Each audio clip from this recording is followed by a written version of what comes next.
யார் இந்த மணியரசன்? தாய், தந்தை, படிப்பு, கல்வி இது குறித்து நீங்க பேச முடியுங்களா? முட்டில முதல்ல திமுக கிளை 1966 தொடங்குறோம். அண்ணா தலைமையில இருந்த திமுக.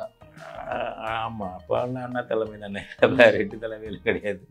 அண்ணா சாலையில் தான் ஒரு இடத்துல எல்ஐசி கட்டடத்துக்கு ஏற்றாவில் வராண்டாவில் படுத்துட்டு காலையில் போகிறோம் ஊர்வலம். அண்ணாமலை அவ்வளோ பற்று. அவங்களுடைய செயல்பாடுகள் பூரா எல்லாமே இடஒதுக்கீட்டுக்கு எதிராக இருக்கிறது, இந்தி திணிப்பை ஆதரிக்கிறது, ஈழ போராட்டத்தில் ஈழத்தமிழர்களுக்கு எதிராக இருந்தாங்க, விடுதலை புலிகளுக்கு எதிராக இருந்தாங்க. இந்த மாதிரி விஷயங்கள் போக்குவரத்து அதற்கு விலகி தனி அமைப்பு. இப்போ அனைத்து இந்திய கட்சிகள்ங்கிறதே குறைஞ்சி போய் மாநில கட்சிகள் அதிகமாக பெருகி போச்சு பாருங்க. நாங்கள் அந்த 70களில் ஊபியில் இத்தனை மாநில கட்சியெலாம் கிடையாது. முலாயம் சிங் கட்சியோ பகுஜன் சமாஜ் கட்சி இருக்கு, அதெல்லாம் இப்போ கிடையாது. தமிழ்நாட்டில் இந்த மாதிரி செய்யணும் போனப்ப டங்ஸ்டன் கொண்டு வரணும், இண்டஸ்ட்ரிங்கிற அவன் கொண்டு வரணும்னு முடிவு பண்ணிட்டான் வச்சுக்கோங்க. முடிவு பண்ணிட்டான். அதை தடுக்கிறவனு நீங்கள் பார்லிமெண்ட்டில் ஒரு தீர்மானம் கொண்டு வரணும்னா கொண்டு வர முடியுமா? நீங்கள் 31 புதுச்சேரி 40 பேர் ஓட்டு போட்டால் நாங்கள் எப்படி வர முடியும்? மற்றவன் உனக்கு ஓட்டு போடுவானா? எவன் போட மாட்டான். அப்போ நம்ம செயற்கையாக சிறுபான்மைப்பட்டிருக்கிறோம், ஒடுக்கப்பட்டிருக்கிறோம். அன்பார்ந்த தமிழ் பெருமக்களே வணக்கம்.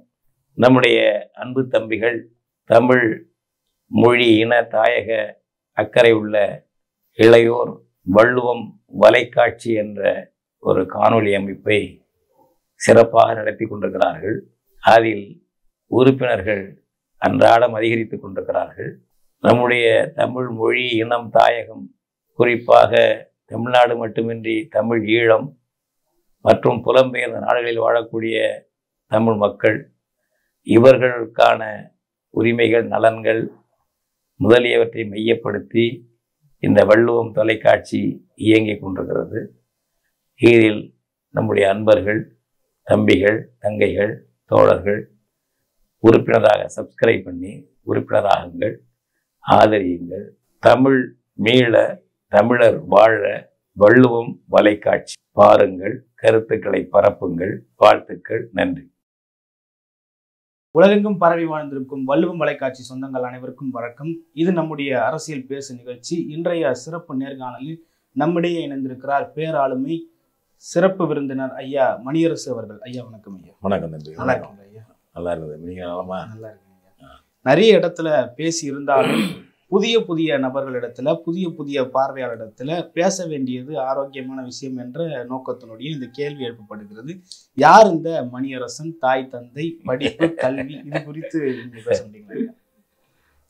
என்னுடைய தந்தையார் பெரியசாமி, என்னுடைய தாயார் பார்வதி அம்மாள்.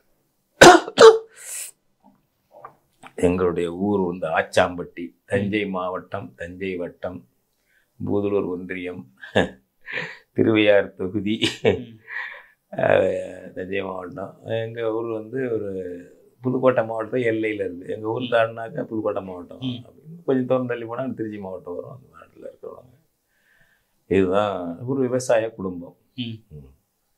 எங்கிருந்து நீங்கள் பொது வாழ்வில் இல்லாமல் தமிழருக்காக வாழணும் அப்படின்ற ஒரு எண்ண ஓட்டம் எந்த புள்ளியிலிருந்து உங்களுக்கு தோன்றியது? இயல்பாக எனக்கு அதனுடைய தொடக்க புள்ளின்னு சொன்னோம்னா, நான் 5வது என்று நினைக்கிறேன், 5ஆம் வகுப்பு படிக்கும்போது என்னுடைய மாமா கோபால் எங்கள் ஊர் பக்கத்தில், அதான் எங்களுக்கெல்லாம் பக்கத்தில் ஒரு பெரிய ஒரு செங்கிப்பட்டி, அங்கே நாவலர் நெடுஞ்செழியனுடைய கூட்டம், திமுக கூட்டம் நடக்குது. அது அந்த 50கள் கடைசியாக இருக்கும்னு நினைக்கிறேன். அப்போ அவருடைய கூட்டத்துக்கு என்னை அழைச்சிட்டு போகிறாரு, கோபால் அழைச்சிட்டு போகிறாரு. அங்கே அவருடைய உரை கேட்கும் பொழுது தமிழர் பெருமைகள் இதுதான் அவர் பேசுகிறாரு, சங்ககால பெருமை எல்லாம் பேசுகிறாரு. அப்படி ஒரு பற்று. அப்போது அது ஒரு அரும்பிய இடம் அப்படின்னு சொல்லலாம். அதை அதன் பிறகு இயல்பாக நம்ம படிக்கும்போது எனக்குள் அது மட்டும் பார்த்தாதில்ல, ஒரு உள்ளுணர்வாகவும் தமிழ் கவிதைகள், தமிழ் இலக்கியம், தமிழ் நல்ல திரைப்பட பாடல்கள், அந்த மாதிரி விஷயங்கள் அப்படியே மனப்பாடமாக பதியிடக்கூடிய ஒரு பழக்கம் எனக்கு படிக்கும்போதே அப்படியே இருந்தது. இப்போ அந்த திமுக தொடர்பு இப்படி திமுகவில் இந்த இதழ்கள் படிக்க தொடங்கியது அவங்க கூட்டம் அப்புறம் அடுத்ததெல்லாம் கேட்க கேட்க நான் திமுகவிலேயே உறுப்பினர் ஆனேன். அது திமுகன்னா நம்ம படிக்கும் பொழுதே திமுகவில் ஒரு ஒரு உறுப்பினர் போல் செயல்பட்டேன். அதுக்கு பிறகு தான் நாங்கள் 66 தான் எங்கள் ஊரில் கிளை தொடங்குறோம். நாங்கள் ஆச்சாம்பட்டியில் முதல்ல திமுக கிளை 1966 தொடங்குறோம். அண்ணா தலைமையில் இருந்த திமுக. ஆமாம், அப்போல்லாம் அண்ணா தலைமை தானே, 2 தலைமையில் கிடையாது திமுக. அப்போ வந்து அண்ணாவுடைய பேச்சுக்கள் ஏடுகளில் வரும், அதை படிக்கிறது, கட்டுரைகள் படிக்கிறது. பிறகு வந்து காஞ்சி இதழ் படிக்க தொடங்கினேன். முதல்ல படித்தது மாலைமணி. மாலைமணி வார இதழ் திமுகவில். அது உயர்நிலை பள்ளியில் திருக்காட்டுப்பள்ளியில் படிக்கும்போது வாரம் மாலைமணி படிப்போம். அதன் மூலமாக செய்திகள், அவங்க பழைய தமிழர் பெருமைய செய்திகளும் வரும், இப்போ நடன சமகால அரசியலும் வரும். அதன் பிறகு அண்ணாவுடைய காஞ்சி இதழ் படிக்க தொடங்கணும். இப்போ அதனால் அந்த இலக்கிய நயங்கள், இலக்கிய கருத்துக்கள் கூடுதலாக வரும். அந்த கூட்டங்கள், திமுக கூட்டங்கள் கேட்கறது, இப்படி கலைஞர் கூட்டம், அதெல்லாம் பல கூட்டங்கள் கேட்டு படிக்கும்போது கேட்டிருக்கோம். அந்த தமிழ் உணர்வு எனக்கு அதுலேருந்து வந்தது. அவங்க திராவிடம்னு சொன்னாலும் கூட நமக்கு அந்த தமிழ் உணர்வு தான் வந்தது. அதில் கூடுதலாக அவங்க பேசுவாங்க. சேர சோழ பாண்டிய பெருமை, திருக்குறள் பெருமை எல்லாமே மேடைகளில் பேசுவாங்க, எழுதுவாங்க. அப்படி தான் பண்ணாங்க. திராவிடம்னு பேசினா இந்த இப்போ இன்னைக்கு வலியுறுத்துறது மாதிரி அந்த காலத்தில் திராவிடத்தை வலியுறுத்தலை, இயல்பாக பேசுவாங்க. அவங்க ஆந்திரா, கர்நாடகா அந்த இது சொல்கிறாங்க, நம்ம தமிழர், தமிழ்நாடு அதுதான் அப்படிங்கிற கருத்து தான் என்னை போல் பல பேர் இருப்பாங்க. இப்போ பல பேர் சொல்கிறாங்கன்னு வச்சுக்கோங்க. அப்படி அந்த இதில் அரசியலில் ஊக்கம் வந்து, அப்போ அரசியலை பற்றி தெரிந்து கொள்வதற்கான ஊக்கமும் அந்த கூட்டங்களில் தான் எனக்கு வரும் பொதுவாக. இப்போ என்னென்னா, இப்போ இவங்க மற்ற அரசியல் வெளிநாட்டில் இருக்கிறதெல்லாம் அண்ணாவெல்லாம் பேசுவார். இப்போ எடுத்துக்காட்டாக வந்து காங்கிரஸில் ஜனநாயக சோஷியலிசம் அப்படின்னு பேசுகிறாங்க. காமராஜர் இருக்கார். காமராஜர் வந்து அப்புறம் அவர் பதவி விலகி இங்கே உள்ள முதலமைச்சர் பதவி விலகிட்டு கட்சி பணிக்கு, அகில இந்திய பணிக்கு போயிடுறாரு. அப்போ ஜனநாயக சோஷியலிசம் ரொம்ப வலியுறுத்துறாங்க. அப்போ என்ன, ரஷ்ய புரட்சியினுடைய ரஷ்யாவுடைய 2வது உலகப் போரில் வெற்றி பெற்ற ரஷ்யா ஸ்டாலின் தலைமையில் வந்தது. அது அவங்களுடைய சாதனைகள், போக்கு 5 ஆண்டு திட்டம், அந்த இது வந்துகிட்டு இருக்கோம். இங்கிட்ட சீன புரட்சி 49 வெற்றி பெற்று வந்தது. இப்படி எல்லாம் ஒரு கம்யூனிஸ்ட் தாக்கம் உலகம் பூரா இருந்தது அப்போ நினைக்கலாம். அப்படி இந்தியாவிலே இருக்கும்போது தான் இவங்க வந்து ஜனநாயக சோஷியலிசம்னு காங்கிரஸ்காரவங்க பண்ணுறாங்க. அப்போ அண்ணா வந்து பேசுகிறாரு, காங்கிரஸ் சோஷியலிசம் இனிக்காது, காகிதப்பு மணக்காது அப்படின்னு சொல்லிட்டு. அது வந்து அவர் முதலாளிகளுடைய சோஷியலிசம் அவங்க சொல்கிறாங்க, சும்மா நமக்கு நடிக்கிறதுக்காக வந்து சோஷியலிசம் சொல்கிறாங்க. நாம் சொல்வது விஞ்ஞான சோஷியலிசம். அண்ணா எழுதுறாரு, பேசுகிறார். நாம் சொல்வது விஞ்ஞான சோஷியலிசம், சயின்டிஃபிக் கம்யூனிசம், இது காரல் மார்க்ஸ் உருவாக்குனது அப்படின்னு அண்ணா பேசுகிறார். அப்போ அந்த காரல் மார்க்ஸை படிக்கணுங்கிற எண்ணம் எனக்கு தோணுது. அதுக்கப்புறம் NCBH புத்தகங்கள் அங்கங்கே வாங்கி லெனின், காரல் மார்க்ஸ் எல்லாம் படிக்க ஆரம்பிக்கும்போது, இப்போ வியட்நாமில் விடுதலை போர் வந்து கடுமையாக நடக்குது. 70 1969 70 அமெரிக்காவை எதிர்த்து வியட்நாம் ஹோச்சிமின் தலைமையில் விடுதலை போர் நடந்துகிட்டு இருக்கு. ஒரு நாடு, ஒரு அமெரிக்க நாட்டை எதிர்த்து ஒரு சின்ன நாடு முன்னேறது போராடுது. அந்த கம்யூனிஸ்ட் கட்சி தலைமை தாங்குது. அப்படிங்கும்போது கம்யூனிசத்தின் மேலே ஒரு ஈடுபாடு கூடுதலாக வருது. திமுகவிலே இருந்தாலும் திமுக ஆட்சிக்கு வந்த பிறகு இப்போ அதை பற்றியெல்லாம் பல விஷயங்கள் அது எதிர் வருது. அண்ணாவும் சீக்கிரம் இறந்து போயிடுறாரு. 69 பிப்ரவரியில் இறந்துடுறாரு. அப்புறம் அண்ணா இறந்த பிறகு அதன் மீதான விமர்சனங்கள் அதிகமாக வருது. எனக்கு அதிகமாக விமர்சனம் இன்னும் கூடுதலாக வர்றதுக்கு காரணம், ஒரு இந்த கம்யூனிசத்துக்கு இவங்க பொருத்தமான கட்சி இல்லை, சயின்டிஃபிக் கம்யூனிசத்துக்கு பொருத்தமான கட்சி இல்லைங்கிறது தெரியுது. திமுகவும் பொருத்தமான கட்சி இல்லை அப்படிங்கிறதும் தெரியுது. காங்கிரஸும் இல்லை, திமுகவும் இல்லை. ஆமாம், காங்கிரஸ் இல்லை, அது முடிஞ்சு போச்சு அப்படின்னு படிக்கும்போதே. திமுகவும் அதுக்கான கட்சி இல்லை அப்படி தெரியுது. எனக்கு அதுக்கு சமயத்தில் எல்லாம் வந்து சேர்ந்து பாருங்க. கண்ணதாசன், கவியரசு கண்ணதாசன் எழுதிய வனவாசம் படிக்கிறேன். வனவாசம் படிக்கும்போது அது அவங்க எல்லாம் சேர்ந்து பண்ணது ஒரு லட்சிய அமைப்பது இல்லை என்பது போல தோன்றிவிட்டு எனக்கு. ஒரு லட்சியத்துக்கான தலைவர்களாகவோ அந்த அந்த பற்றுறுதியோடு நின்று தங்களை அர்ப்பணிச்சுக்கிறவங்களெல்லாம் இல்லை. இது ஒரு கட்சி அப்படி தான், அவ்வளோதான். இதுவும் one of the parties, political parties. பிற்காலத்தில் நான் புரிஞ்சுக்கிட்டேன். அன்னைக்கு அவ்வளோ தெரியாது எனக்கு. இந்த மேற்கத்திய பார்லிமெண்ட்ரி பார்ட்டிஸ் இருக்குல்ல, இப்போ பிரிட்டனில் இருக்குது அல்லது அமெரிக்கா, அந்த மாதிரி ஒரு பார்ட்டி தான் திமுக அப்படிங்கிறது பிற்காலத்தில் எனக்கு புரிஞ்சுது. அது ஒன்றும் பெரிய ரெவல்யூஷனரி பார்ட்டிலாம் கிடையாது. அது ஒரு பார்லிமெண்ட்ரி பார்ட்டியாக அதுக்குள்ளே பேசிக்கிட்டு இருக்கோம் கூட குறைச்ச அப்படிங்கிற மாதிரி புரிஞ்சுது. அதுக்கு வந்து இந்த முதல்ல எனக்கு வந்து அந்த கண்ணதாசனுடைய வண்ணவாசம் படித்தது ஒரு இதாச்சு. அப்புறம் அது என்ன 69லே விலகிட்டேன். பிறகு அண்ணா இறந்து போனதுனாலது ஒன்று, அவர் மேலே அதிக பற்று இருந்தது. அவர் இறந்ததுக்கு நான் வந்துட்டேன். இங்கே வந்து உடலை பார்க்குறதுக்கு வந்து இதை முதல் நாள் சாயந்தரமே வந்து இரவு படுத்து வந்துட்டு அந்த அண்ணா சாலையில் தான் ஒரு இடத்துல எல்ஐசி கட்டிடத்துக்கு ஏற்றாவில் வராண்டாவில் படுத்து வந்துட்டு காலையில் போகிறோம் ஊர்வலம். அவ்வளோ பற்று. அப்போ வந்து அண்ணா பற்றின நல்ல கவிதையெல்லாம் எழுதினேன். இப்போ அவர் அண்ணா இறந்த போதே ஒன்று எழுதினேன், வெண்பா இலக்கணத்தில் எழுதினேன். ஆண்டு 2000 அல்லாண்ட வானத்தில் தோன்றியதோர் வெள்ளி நிலா துண்டாக விழுந்தது ஐயோ, புரியுது, அப்படியெல்லாம் எழுதுது. அண்ணா வந்து இறந்த பிறகு இப்போ இந்த தலைமை மேலே எனக்கு தொடக்கத்துலேயே ஒரு அதிருப்தி. கருணாநிதி வந்ததில்லை. நாங்கள்லாம் இயற்கையாக நினச்சது அப்போ நெடுஞ்செழியன் தான் அடுத்தது வருவார் அப்படின்னு நினச்சோம். ஒரு கருணாநிதி வந்தது, அவருக்கு பலம் வந்தது, குறுக்கு வழியில் வந்துட்டாங்க. அது மாதிரி அந்த மாதிரி ஒரு அபிப்பிராயமும் அப்போ தோணுச்சுன்னு வச்சுங்களேன். அப்புறம் எல்லாம் சேர்ந்து அதை விட்டு வேலைக்கு நாங்கள் தனித்தமிழ் இயக்கம் தென்மொழி எங்களுடைய திருக்காட்டுப்பள்ளி நான் படிச்சுக்கிட்டு இருக்கும்போது திருக்காட்டுப்பள்ளி அரசு நூலகத்துக்கு தென்மொழி இதழ் வரும். பரிஞ்சித்திரனாருடைய மாத இதழ் தனித்தமிழில். அது நூலகத்துக்கு போய் அதை தொடர்ந்து படிக்க தொடங்கி அவங்களுக்கு கடிதம் போட, அதுக்கப்புறம் உறுப்பு கட்டணம் கட்டி அதை வாங்க, அந்த மாதிரி நெருக்கமாக இருந்தபோது ஒரு தமிழ் இன உணர்வு, தமிழ் தேசியம்னு இன்றைக்கி நம்ம காயின் பண்ணுறது இல்லை. இன்றைக்கி தமிழ் இன உணர்வு, தமிழ்நாடு தனியாக ஆகணும், தமிழ்நாடு இருந்தால் அப்போ தான் நம்ம வாழ முடியும், இப்போ இந்திய திணிக்கிறான் அப்படிங்கிற மாதிரி இந்தி திணிப்பு போராட்டத்தில் நான் கலந்துக்கிட்டேன். 11ஆம் வகுப்பு படிக்கிறேன். இப்போ சிவசாமையர் உயர்நிலைப்பள்ளி, அப்போ 11ஆம் வகுப்பு வரலும் உயர்நிலைப்பள்ளி, அதுக்கப்புறம் காலேஜ் பியூசி தான். இப்போ 11ஆம் வகுப்பு படிக்கிறேன். அந்த போராட்டத்தில் நான் கலந்துக்கிட்டேன். அது கடுமையான ஊர்வலம், போக்குவரத்து, போலீஸ் மிரட்டல் எல்லாம் அது பண்ணோம். அது மாதிரி அப்படியே அந்த தொடர்பு மேலும் மேலும் வளர்ந்து தமிழ் இன உணர்வு கூடுதலாக வளர்வதற்கு அது காரணமாக இருந்தது. திமுக மேலே வந்த ஒரு இது ஆட்சிக்கு வந்த பிறகு சரியில்லைங்கிறது வந்து அதுக்கு பிறகு நான் உலகத்தமிழ் கழகத்தில் இருந்து செயல்பட்டோம்.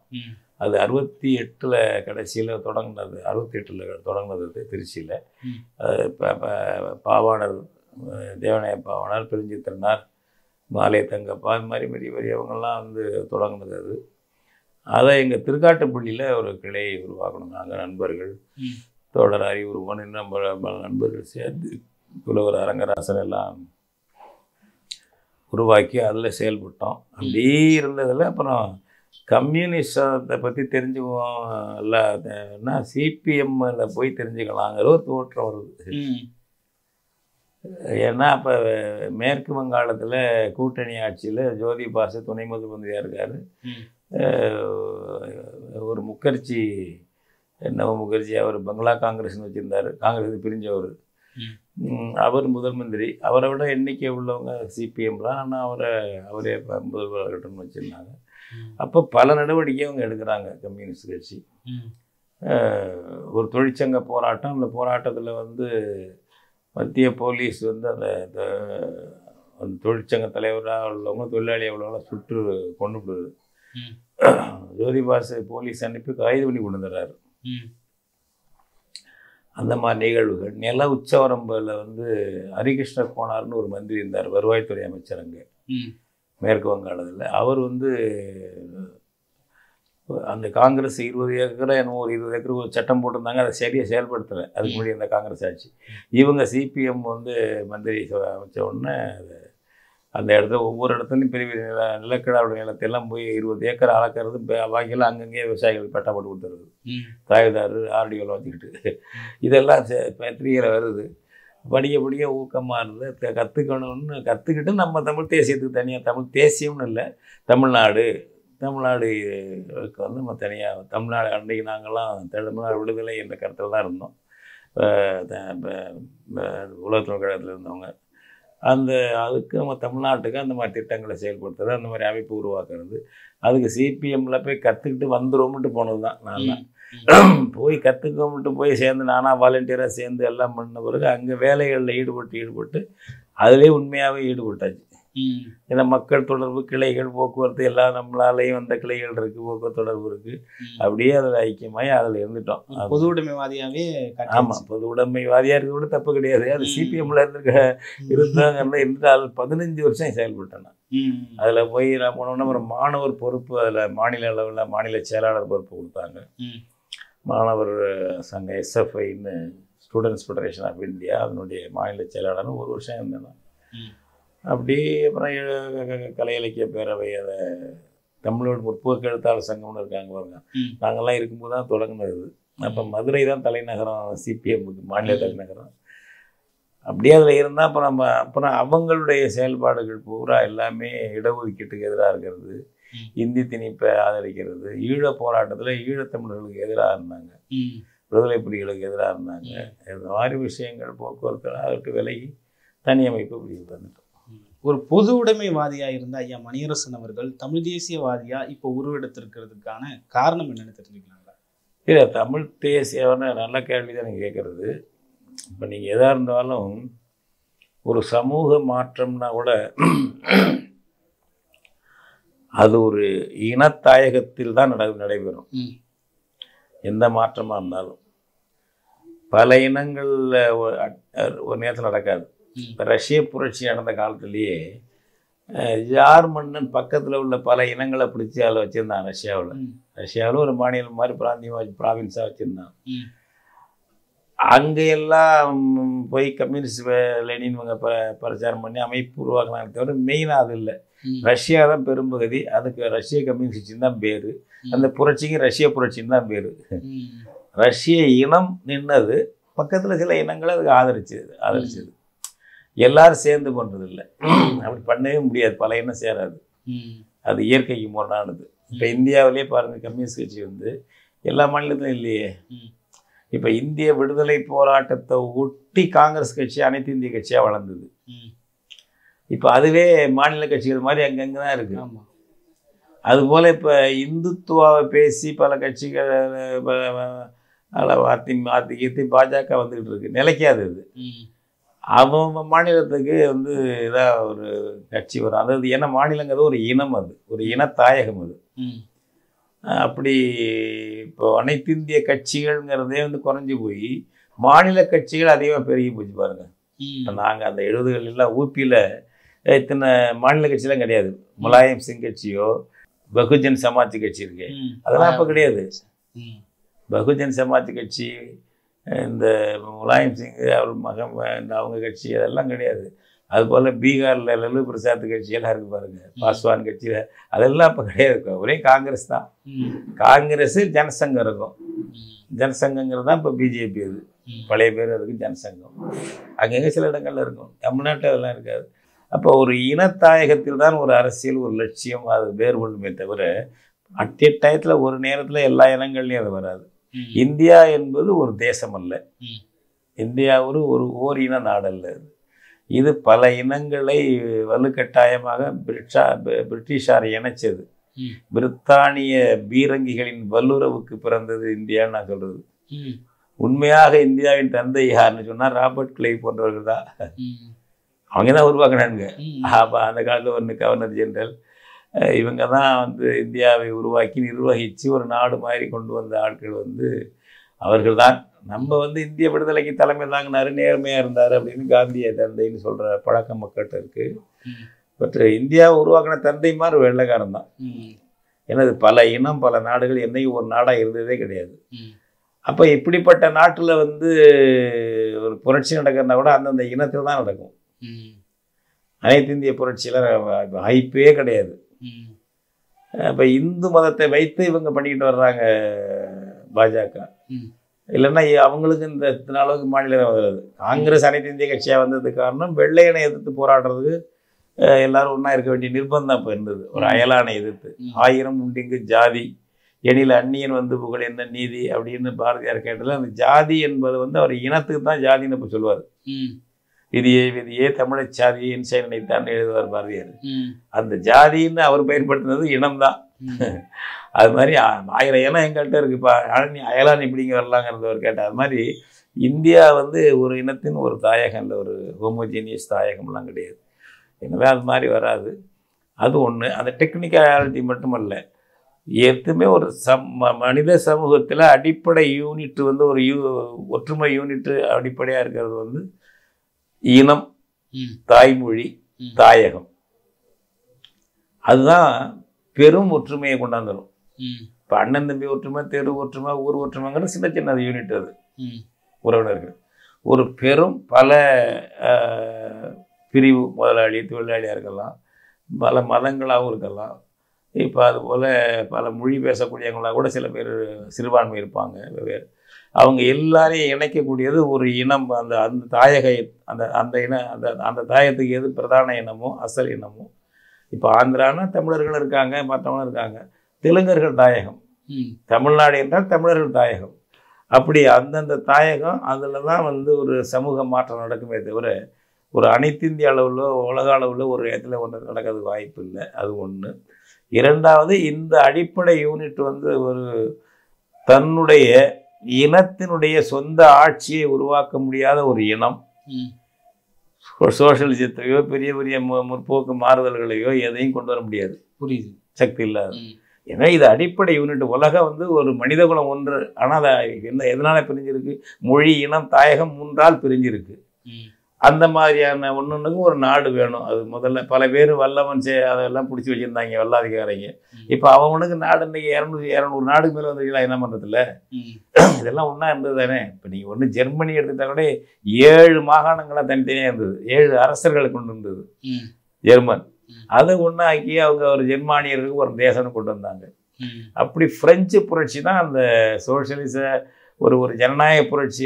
அதே சமயத்தில் இனப்புரட்சியாக நடந்தது. பிரெஞ்சு தேசிய இன புரட்சியாக நடந்தது. அது மாதிரி இன்றைக்கி வந்துகிட்டு இருக்கு. அப்படி தனித்தனி நாடுகள் அலமையாத இனங்கள் போராடிக்கிட்டு இருக்கு. இப்போ ஒரு இனங்கள்னு வந்து எடுத்துக்கிட்டிங்கன்னாக்க பல நாடுகளில் போராடிட்டு இருக்கான். இப்போ நீங்கள் ஸ்பெயினில் கட்டலோனியா போராடிட்டு இருக்கான், பாஸ்க்கு போராடிட்டு இருக்கான் தனி நாட்டுக்கு. இப்போ கனடாவில் கியூபெக்கில் தனி நாடு போராடுறான். ஜனநாயக தொட்டில் சொல்கிற பிரிட்டனில் ஸ்காட்லாந்து போராடிட்டு இருக்கு, அயர்லாந்து போராடிட்டு இருக்கு. அயர்லாந்தில் ஒரு பகுதி முதலே பிரிஞ்சு போச்சு, இப்போ மறுபகுதியை கேட்டுக்கிட்டு இருக்கு. சமாதானம் பண்ணி இதை பார்லிமெண்ட்லாம் உருவாக்கி அதை பண்ணிட்டு இருக்காங்க. ஸ்காட்லாந்தில் இன்னைக்கு அங்கே ஒரு மாநிலத்தை ஆள்றது வந்து ஸ்காட்டிஷ் நேஷனல் பார்ட்டி தான். அப்போ பிரிஞ்சு தனிநாடு அமைச்சிக்கிறாங்க. அப்படி முடியாதவங்க வந்து போராடிட்டு இருக்காங்க. இதுதான் உலக இயற்கை. இப்போ நமக்கு தெரிஞ்சே பார்த்தீங்கன்னாக்கா எத்தனையோ புது புது நாடுகள் உருவாயிடுச்சு. இப்போ இதில் என்ன எடுத்துக்கிட்டீங்கன்னாக்கா ஆப்பிரிக்காவில் எரித்திரியான்னு புதுசாக நாடு உருவாச்சு. ரொம்ப நாள் போராடினாங்க அவங்கெல்லாம். அது மாதிரி எத்தனையோ நாடுகள், புது புது நாடுகள். இப்போ சோவியத் யூனியன் ஒன்றா இருந்தது, 15 நாடுகளாக பிரிஞ்சு போச்சு. அதுபோல் செக்கோஸ்லோவேக்கியா வந்து ஒன்றா இருந்து 2 நாடாக பிரிஞ்சு போச்சு. யூகோஸ்லாவியா 6 நாடாக பிரிஞ்சு போச்சு. அப்போ அதில் என்ன இன அடிப்படையில் அது தப்பு கிடையாது, பிரிஞ்சதெல்லாம் இன அடிப்படையில். இப்போ 2ஆக இருந்ததெல்லாம் ஒன்றா சேருது. வியட்நாம் வந்து 2 நிர்வாகத்தில் இருந்துச்சு. ஒன்று வடக்கு வியட்நாம், தெற்கு வியட்நாம். அவங்க ஒன்றா ஆயிட்டானுங்க. அதுபோல் கிழக்கு ஜெர்மனி கம்யூனிஸ்ட் ஜெர்மனியாக இருந்தது, மேற்கு ஜெர்மனி முதலாளித்து ஜெர்மனியாக இருந்துச்சு. அது 90களில் வந்து ஒன்றா இணைஞ்சிருச்சு. 2ஆக இருந்த ஜெர்மனி 2ஆக பிரித்தானுங்க 2வது உலக போரில். தனித்தனி நிர்வாகம் ஒன்றாயிடுச்சு. அப்போ ஒரு இனம் பிரிந்து கிடக்கும்போது அது ஒன்றாவதும், பல இனங்கள் சேர்ந்து இருக்கும் பொழுது அது அவனுடைய தன்னாட்சிக்காக பிரிஞ்சு போவதும் இயற்கை. அது அதே போல் நீங்கள் தமிழ்நாடும் இந்தியாவில் வந்து பிரிஞ்சுன்னு நினைக்கிறீங்களா? அப்போ தமிழ்நாடு வந்து என்பது இப்போ நம்ம பிரியணும்னு கேட்கல, ஆனால் அந்த உரிமைகள்லாம் வழங்கல்னா அதுதான் போய் முடியும். இப்படி தான் நடக்கும். இப்போ நம்ம தலைமுறை நடக்குதோ, அடுத்த தலைமுறை நடக்குது, எப்போ நடக்குதோ, இந்த உரிமைகளை மறுத்து இந்தி தான் இங்கே ஆட்சி மொழி, இந்திக்காரன் தான் பிரதமராக வர முடியும் அப்படிங்கிற ஒரு சூழ்நிலை இருக்கு பாருங்க. இப்போ அந்த மாதிரி விஷயங்கள் தொடரும் பொழுது, நம்ம புறக்கணிக்கப்படும் பொழுது, இப்போ நம்மளுடைய ஒரு வரி வசூல் உரிமை இருந்தது நமக்கு. வந்து சேல்ஸ் டேக்ஸ், விற்பனை வரி வசூலிக்கிறது, அதை எடுத்து அவங்க ஜிஎஸ்டி கொண்டு போயிட்டாங்க. அதுபோல் கல்வி முழுக்க முழுக்க மாநில அதிகார பட்டியலில் இருந்தது. இப்போ வெள்ளக்காரன் காலத்திலே 1935 முதல்ல இந்தியாவுக்கு ஒரு கான்ஸ்டியூஷன் அப்போ தான் வருது.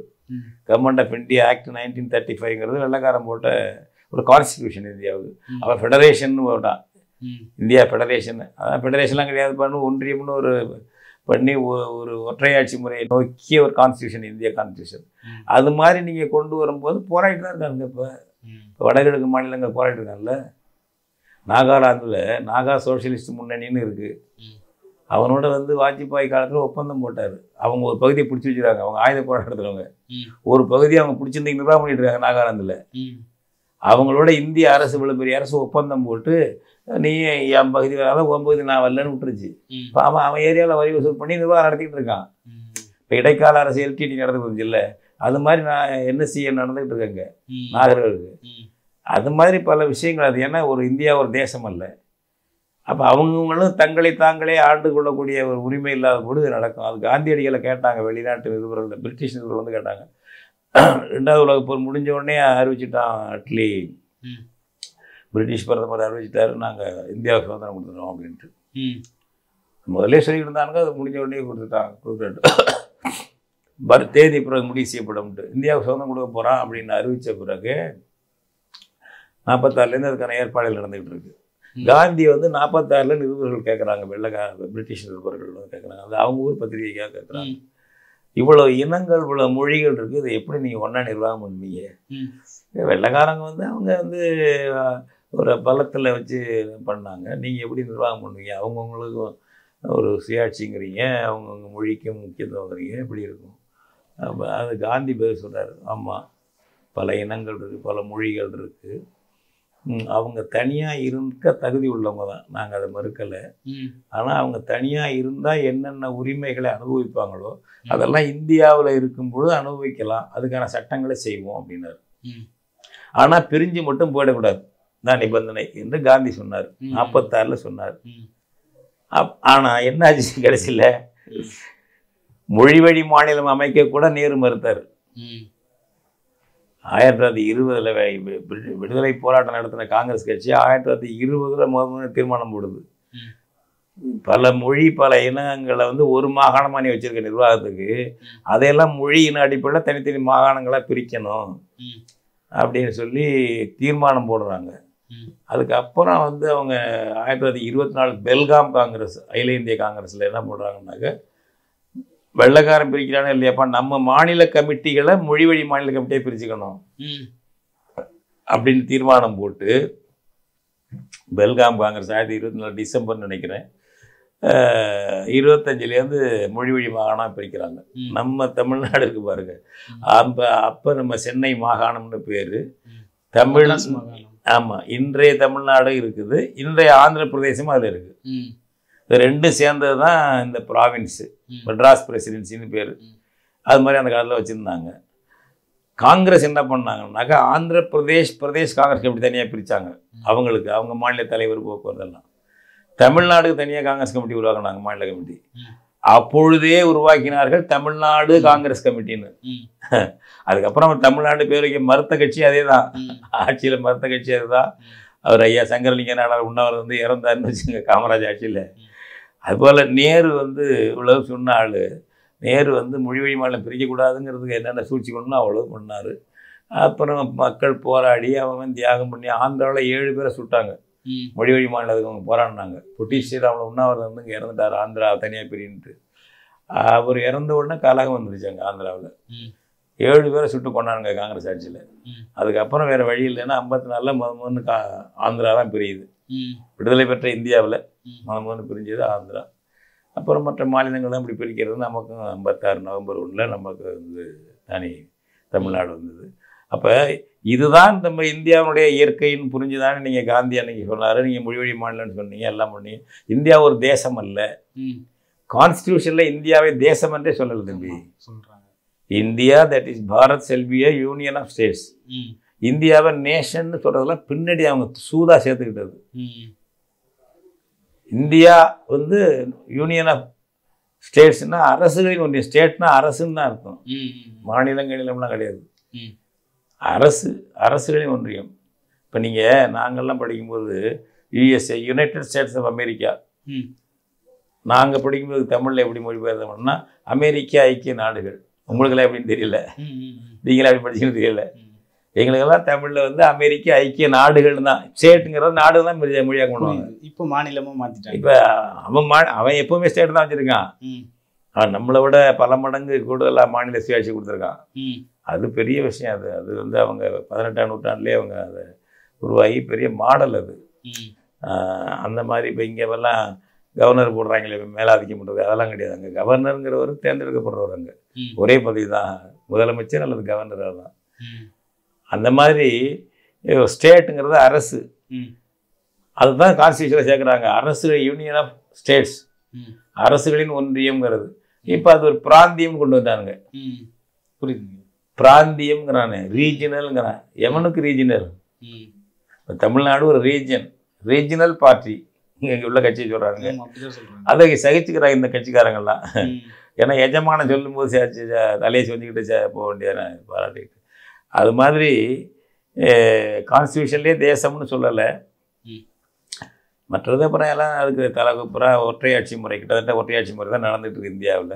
ம் இந்த மாதிரி இருந்துகிட்டு இருக்கு. அதனால தமிழ் தேசியம் என்பது இயற்கையான தேவை.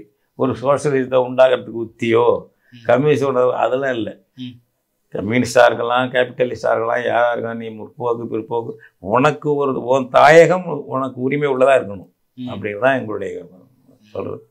ஒரு இனத்துக்கு ஒரு தாயகம் சொந்த உரிமை உள்ளதாக இருந்ததுன்னா அது விரும்பிய சமூக மாறுதலை உருவாக்க முடியும். இப்போ இந்தியாவில் தான் எல்லாம் டெல்லியில் தான் இருக்குனாக்க நமக்கு என்ன பண்ணீங்க? 39 பேர் தமிழ்நாட்டுக்கு உறுப்பினர்கள் நாடாளுமன்றத்தில், 543 பேரில் 225 பேர் இந்திய மாநிலங்கள் மட்டும். நீங்கள் வந்து கண்ணுக்கு தெரியாத சிறுபான்மை நாடாளுமன்றத்தில் யார் தமிழ்நாட்டில் இருக்கு? தமிழ்நாடு நம்ம 39 பேர் தானே, 8 கோடி மக்கள் தொகை இருக்கிறோம். நம்ம 39 பேர்.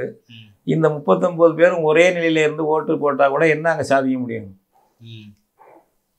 தமிழ்நாட்டில் இந்த மாதிரி செய்யணும் போகணும். இப்போ டங்ஸ்டன் கொண்டு வரணும் இண்டஸ்ட்ரிங்கிற அவன் கொண்டு வரணும்னு முடிவு பண்ணிட்டான் வச்சுக்கோங்க. முடிவு பண்ணிட்டான்.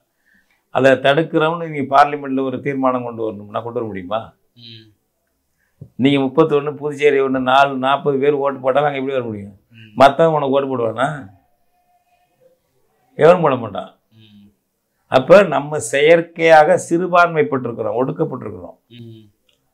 இப்போ நடைமுறையில் மிக மிக கொடிய ஒரு ஒடுக்குமுறை கருவி என்பது நாடாளுமன்றம் தான். நம்ம அதில் போய் பேசினாலும் அங்கே என்ன உங்களுக்கு என்ன சக்தி இருக்குது? ஹிந்திக்காரங்க மட்டும் 225 பேர் இருக்காங்க. அது நம்ம என்ன பண்ண முடியும்? மாநிலமும் பெருசாக இருக்குது, மக்கள் தொகையும் அங்கே நிறைய இருக்குல்ல. இருக்கு, அவங்க நல்லா இருக்கட்டும். எங்களையும் சேர்த்து வச்சுக்கிறீங்களா? ஏங்க இப்போ எனக்கு எங்கள் வீட்டில் நாங்கள் 5 பேர் இருக்கோம், ஏற்ற வீட்டில் 10 பேர் இருக்காங்க. நீ 10 பேர் வச்சுக்க. இப்போ நான் பொறாமப்படல ஒன்று, அது உன் வீடு. அது ஊப்பி பெருசாக இருக்கு, எல்லாம் நல்லா வச்சுக்க. ஆனால் உன் 10 பேரும் என் 5 பேரும் சேர்ந்து 15 பேர் தான் என் வீட்டில் என் பிள்ளைய எதுக்கு படிக்க வைக்கிறதுன்னு முடிவு பண்ணணும். உன் வீட்டில் உன் பிள்ளைய படிக்க வைக்கிறது நான் முடிவு பண்ணணும். இப்போ அக்ரி படிக்க வைக்கலாமா, பொறியியல் படிக்க வைக்கலாமான்னு ஒரு +2 பாஸ் பண்ண பசங்களை பற்றி கருத்து வருது என் குடும்பத்தில். ஆனால் 5 பேரில் 3 பேர் பெரும்பான்மையாக என்ன இருக்குமோ அதை சொல்லலாம், செய்யலாம். அந்த 10 இந்த 5 சேர்த்து 15 பேரில் பெரும்பான்மை வந்தால் தான் என் பிள்ளைய வந்து உதாரணம் சொல்ல வர்றேன். என்ன கருத்து வேறுபாடு இருக்கும்போது எங்கள் குடும்பத்துக்குள்ளார நாங்கள் முடிவு செய்யலாம்னா அப்போ எதிர்த்த வீட்டு தீர்மானம் நிறைவேறுமா, என் வீட்டு தீர்மானம் நிறைவேறுமா? எதிர்த்த வீட்டு தீர்மானம். நாங்கள் 5 பேரும் போட்டால் கூட செல்லாது இல்லை, செல்லாது. அப்போ எதிர்த்த வீட்டுக்காரனை நான் என்னையும் ஒன்றா வச்சு ஒரு வீடு மாதிரி சொல்கிறது தப்பு தானே? இது எங்கேயோ இருக்கிற ஊப்பிக்காரனையும் எங்கள் கன்னியாகுமரிக்காரனையும் ஒன்றா வச்சு நீங்கள் 2 பேரும் ஓட்டு போட்டு முடிவு பண்ணுங்கன்னா நாங்கள் எந்த காலத்தில் ஒன்றா இருந்தோம்? வரலாற்றில் இயற்கைக்கு முரணானது தானே இது. இப்போ வெள்ளைக்காரன் வந்து லண்டன்லேருந்து எங்களை ஆண்டதுக்கும் டெல்லிக்காரன் அங்கேருந்து எங்களை ஆடுறதுக்கும் என்னங்க வேறுபாடு இருக்குது சொல்லுங்கள்? வெள்ளைக்காரன் வந்து அவன் துப்பாக்கியையும் பீரங்கியும் வச்சுக்கிட்டு அவன் சும்மா அவனும் ஒரு பார்லிமெண்ட் வச்சுருந்தான், அவனும் ஒரு சட்டசபை வச்சுருந்தான். 1920 சட்டசபை வச்சுருந்தான். அது என்ன அது அவனுக்கு கீழே. அதனால் அந்தந்த ஒரு ஜனநாயகம் என்பது அந்தந்த இனத்துக்குள்ளே தான் இருக்க முடியும்.